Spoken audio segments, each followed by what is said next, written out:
Hello दोस्तों, स्वागत है आपका हमारे इस YouTube चैनल पे। दोस्तों, कहानी को शुरू करने से पहले एक जरूरी बात, अगर आपने चैनल को सब्सक्राइब नहीं किया है तो पहले आप जल्दी से चैनल को सब्सक्राइब कर दीजिए ताकि आपको हमारी आने वाली नई नई कहानियों की जो नोटिफिकेशन है वो आपको सबसे पहले मिलती रहे। तो चलिए दोस्तों, बढ़ते हैं हमारी आज की कहानी की तरफ। हमें उम्मीद है कि आपको हमारी ये कहानी जरूर पसंद आएगी। रीता और आशीष का विवाह समय पहले हो चुका था। उनका वैवाहिक जीवन ये कहाँ पहुँचा। आज शीतल विदा हो गई। एयरपोर्ट से लौटकर रीता दी ड्राइंग रूम में ही सोफे पर निढाल सी लेट गई। 1 महीने की भागम भाग के बाद आज घर बिल्कुल सूना सूना सा लग रहा था। बेटी की विदाई से निकल रहे आंसुओं के सैलाब को रोकने में रीता दी की बंद पलकें नाकाम थी। मन था कि आंसुओं से भीग कर नर्म हुए उन यादों को खरीदे जा रहा था जिन्हें 25 साल पहले दफना कर रीता दी ने अपने सुखद वर्तमान का महल खड़ा किया था। मुंगेर के सबसे प्रतिष्ठित मधुसूदन परिवार को भला कौन नहीं जानता था। घर के प्रमुख मधुसूदन घर शहर से ख्याति प्राप्ति वकील थे। वृद्धावस्था में भी उनके यहाँ मुंह किलो का तांता लगा रहता था। वे अब खानदानी इज्जत को सहेज कर रखे हुए थे, लेकिन उन्हीं के इकलौते रीना के बेटे शुभम कुल की मर्यादा के साथ साथ धन दौलत को भी दारू में उड़ा रहे थे। उन्हें संभालने की तमाम कोशिशें नाकाम हो चुकी थी। पिता ने किसी तरह वकालत की डिग्री भी दिलवा दी थी ताकि अपने साथ बैठा कर कुछ सिखा सके, लेकिन दिन रात नशे में धुत लड़खड़ाती आवाज वाले वकील को कौन पूछता है। बहू भी समझदार नहीं थी। पति या बच्चों को संभालने के बजाय दिन रात अपने को कोसती रहती थी। ला करती ऐसे वातावरण में बच्चों को आखिर क्या संस्कार मिलेंगे या उनका क्या भविष्य होगा, यह दादाजी समझ रहे थे। पोते की तो नहीं, क्योंकि वह लड़का था। दादाजी को चिंता अपनी रूपसी चंचल पोती रीता की थी। उसे वह गैर जिम्मेदार माता पिता के भरोसे नहीं छोड़ना चाहते थे। इसी कारण मैट्रिक की परीक्षा देते ही मात्र 18 साल की उम्र में रीता की शादी करवा दी गई। आशीष का पटना में फर्नीचर का एक बहुत बड़ा शोरूम था। अपने परिवार में वे अकेले लड़के थे। उनकी दोनों बहनों की शादी भी हो चुकी थी। माँ का देहांत जब ये सब छोटे ही थे तभी हो गया था। बच्चों की परवरिश उनकी बाल विधवा चाची ने की थी। शादी के बाद रीना भी पटना आ गई थी। रिजल्ट निकलने के बाद उनका आगे की पढ़ाई के लिए दाखिला पटना में ही हो गया था। आशीष और रीता में उम्र के साथ साथ स्वभाव में भी काफी अंतर था। जहाँ रीता चंचल, बातूनी और मौज मस्ती करने वाली थी, वहाँ आशीष शांत और गंभीर स्वभाव के थे। वे पूरा दिन दुकान पर ही रहते थे। फिर भी रीता दी को कोई शिकायत नहीं थी। नया बड़ा शहर, कॉलेज का खुला माहौल, नई नई सहेलियां, नई उमंगे, नई तरंगे। रीता दी आजाद पक्षी की तरह मौज मस्ती में डूबी रहती। कोई रोकने टोकने वाला नहीं था। उन दिनों चाची सास आई हुई थी, फिर भी उनके उमंगे कायम थी। एक रात करीब 9 बजे रीता फिल्म देखकर लौटी। आशीष रात 11 बजे के बाद ही घर लौटते थे, लेकिन उस दिन समय पर रीता दी के घर नहीं पहुंचने पर चाची ने घबराकर उन्हें बुला लिया। वे बाहर बरामदे में ही चाची के साथ बैठ मिले। कहाँ से आ रही हो? उनकी आवाज में गुस्सा साफ झलक रहा था। क्लास थोड़ी देर में खत्म हुई, रीता दी ने जवाब दिया। मैं 5 बजे कॉलेज गया था। कॉलेज तो बंद था। आपने एक झूठ को छिपाने के लिए रीता दी ने दूसरी कहानी गढ़ी। लौटते वक्त सीमा दीदी के यहाँ चली गई थी। सीमा दी आशीष के दोस्त की पत्नी थी जो रीता दी के कॉलेज में ही पढ़ती थी। आशीष गुस्से से हाथ में पकड़ा हुआ गिलास रीता की तरफ जोर से फेंक कर चिल्लाए, कुछ तो शर्म करो। सीमा और अरुण अभी अभी यहाँ से आए हैं। घर में पूरा दिन चाची अकेली रहती है। कॉलेज जाने का तो ठीक है, उसके बाद गुलछर्रे उड़ाती रहती हो, अपने घर के संस्कार दिखा रही हो। आशीष आपे से बाहर हो गए थे। उनका गुस्सा वाजिब भी था। शादी को 1 साल हो गया था।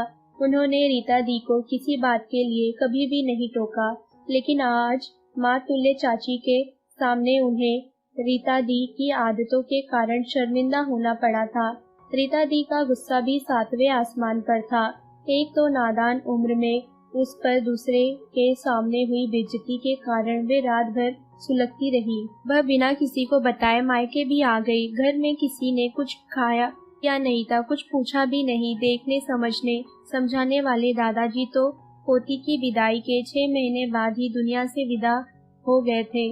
आशीष ने जरूर फोन करके उनके पहुंचने का समाचार जान लिया, फिर फोन नहीं किया। 3-4 दिनों के बाद रीता दी ने माँ से उस घटना को जिक्र किया, लेकिन माँ उन्हें समझाने के बजाय और उकसाने लगी। क्या समझते हैं, हाथ उठा दिया, केस ठोक देंगे तब पता चलेगा। शायद अपने दुखद दाम्पत्य के कारण बेटी के प्रति भी वे क्रूर हो गई थी। उनकी ममता जोड़ने के बजाय तोड़ने का काम कर रही थी। रीता दी अपनी विगत जिंदगी की कहानी अक्सर टुकड़ों टुकड़ों में बताती रहती। मुझे आज भी जब अपनी नादानियाँ याद आती है तो मैं अपने से ज्यादा माँ पर क्रोध आता है। मेरे 5 अनमोल साल माँ के कारण मुझसे छीन लिए गए, लेकिन शायद मेरा कुछ भला ही होना था और फिर यादों में खो जाती। इंटर की परीक्षा करीब थी। वे अपनी पढ़ाई का नुकसान नहीं करना चाहती थी, इसलिए परीक्षा देने पटना में दूर के एक मामा के यहाँ गई। वहाँ मामा के दानव जैसे 2 बेटे अपनी तीखी निगाहों से अक्सर उनका पीछा करते रहते। उनकी नजरें उनके शरीर का ऐसे मुलायन करती कि लगता वे वस्त्र विहीन हो गई है। एक रात अपनी कमर के पास किसी का स्पर्श पाकर वे घबरा कर बैठ गई। एक छाया को उन्होंने दौड़ते हुए बाहर जाते देखा। उस दिन के बाद से वे दरवाजा बंद करके सोती। किसी तरह परीक्षा देकर वे वापस भी आ गई। माँ की अवैधानिक सलाह पर एक बार फिर से वे अपनी मौसी की लड़की के यहाँ दिल्ली गई। उन्होंने सोचा था कि फैशन डिजाइनिंग का कोर्स करके बुटीक वगैरह खोल लेगी, लेकिन वहाँ जाने पर बहन को अपने 2 छोटे छोटे बच्चों के लिए मुफ्त की आया मिल गई थी। वे अक्सर उन्हें रीता दी के भरोसे ही छोड़कर पार्टियों में व्यस्त रहती थी। बच्चों के साथ रीता को अच्छा तो लगता था, लेकिन यहाँ आने का उनका एक मकसद था। एक दिन रीता ने मौसी की लड़की के पति से पूछा, शांत जी, थोड़ा कोर्स वगैरह का पता लगाइए, ऐसे कब तक बैठी रहूंगी। बहन उस वक्त घर में नहीं थी। बहनोई मुस्कुराते हुए बोले, अरे आराम से रहिए ना, यहाँ किसी चीज की कमी है क्या? किसी चीज की कमी हो तो हमसे कहिएगा, हम पूरी कर देंगे। उनकी बातों के लिहजे एहसास से रीता को घिन आने लगी कि उनके यहाँ पत्नी की बड़ी बहन को बहुत आदर की नजरों से देखते हैं। उनके लिए ऐसी सोच फिर रीता दी दृढ़ निश्चय करके वापस मायके आ गई। मायके की आर्थिक स्थिति अच्छी नहीं थी। पिताजी का लीवर खराब हो गया था। उनके इलाज के लिए भी पैसे नहीं थे। रीता के बारे में सोचने की किसी को फुर्सत भी नहीं थी। रीता ने अपने सारे गहने भी बेच कर पैसे बैंक में जमा करवाए और फिर बीए में दाखिला ले लिया। एमएस करने के बाद रीता की उसी कॉलेज में नौकरी लग गई। 5 साल का समय बीत चुका था। पिताजी का देहांत भी हो गया था। भाई भी पिता के रास्ते चल रहा था। घर तक बिकने की नौबत आ गई थी। आमदनी का एकमात्र जरिया रीता ही थी। अब भाई की नजर नीता की ससुराल की संपत्ति पे थी।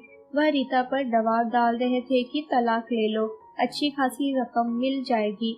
लेकिन अब तक की जिंदगी से रीता ने जान लिया था कि तलाक के बाद उसे पैसे भले ही मिल जाए, लेकिन वह इज्जत व सम्मान व आदर नहीं मिल पाएगा जिस पर सिर टिकाकर वे आगे की जिंदगी बिता सके। आशीष के बारे में भी पता चलता रहा। वे अपना सारा ध्यान अपने व्यवसाय को बढ़ाने में लगाए हुए थे। उनकी जिंदगी में रीता की जगह किसी ने नहीं भरी थी। भाई के तलाक के लिए बढ़ते दबाव से तंग आकर एक दिन बहुत हिम्मत करके रीता ने उन्हें फोन मिलाया। हेलो हेलो, कौन? आशीष की आवाज सुनकर रीता की सांसों की गति बढ़ गई, लेकिन आवाज गुम हो गई। हेलो हेलो, उन्होंने फिर पूछा, कौन? रीता, हाँ, कैसे हैं? उनकी दबी सी आवाज निकली। 5 साल 8 महीने 25 दिन 20 घंटों के बाद आज कैसे याद किया? उनकी बातें रीता के कानों में अमृत के समान घुलती जा रही थी। आप क्या चाहते हैं? रीता ने प्रश्न किया। तुम क्या चाहती हो? उसने प्रतिपक्ष किया। मैं तलाक नहीं चाहती तो लौट आओ, मैं तुम्हारा इंतजार कर रहा हूँ। और सचमुच दूसरे दिन बिना किसी को बताए जैसे रीता अपने घर लौट गई।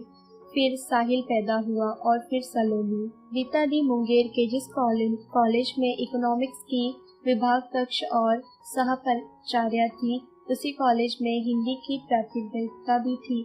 उम्र और स्वभाव के अंतर के बावजूद हम दोनों की दोस्ती मशहूर थी। रीता दी को पूरा कॉलेज हिटलर के नाम से जानता था। आभूषण और ठोर चेहरा, भिगे हुए ओठ, बड़ी बड़ी आंखों का ढकता बड़ा सा चश्मा, बहुत रोबीला व्यक्तित्व था। जैसा व्यक्तित्व था वैसी ही उनकी आवाज। बिना माइक के भी जब वो बोलती तो परिसर के दूसरे सिरे तक साफ सुनाई देता। लेकिन रीता दी की सारी कठोरता कक्ष में पढ़ाते वक्त बाल सुलभ कोमलता में बदल जाती। अर्थशास्त्र जैसे जटिल विषय को भी वे अपने पढ़ाने के अद्भुत कला से सरल बना देती। कला संकाय की लड़कियों में शायद इसी कारण इकोनॉमिक्स लेने की होड़ लगी रहती थी। हर साल इस विषय की टॉपर हमारे कॉलेज की ही छात्रा होती थी। मैं तब भी रीता दी के विगत जीवन की तुलना वर्तमान से करती तो हैरान हो जाती कि कितना प्यार तालमेल है उनके परिवार में। अगर रीता दी किसी काम के लिए बस नजर उठा दे, आशीष जी की तरफ देखती तो वे उनकी बात समझ कर जब तक नजर घुमाते साहिल उसे करने को दौड़ता, तब तक वो सलोनी उस काम को कर चुकी होती। दोनों बच्चे पर ही गए थे। शीतल थोड़ी सांवली थी लेकिन तीखे नैन नक्श और शहरी काया के कारण बहुत आकर्षक लगती थी। वह एमएनसी की परीक्षा दे चुकी थी। साहिल एमबीए करके बेंगलुरु में एक अच्छी फर्म में मैनेजर के पद पर नियुक्त था। उसने एक सिंधी लड़की को पसंद किया था। माता पिता की मंजूरी उससे मिल चुकी थी, मगर वह शीतल की शादी के बाद अपनी शादी करना चाहता था।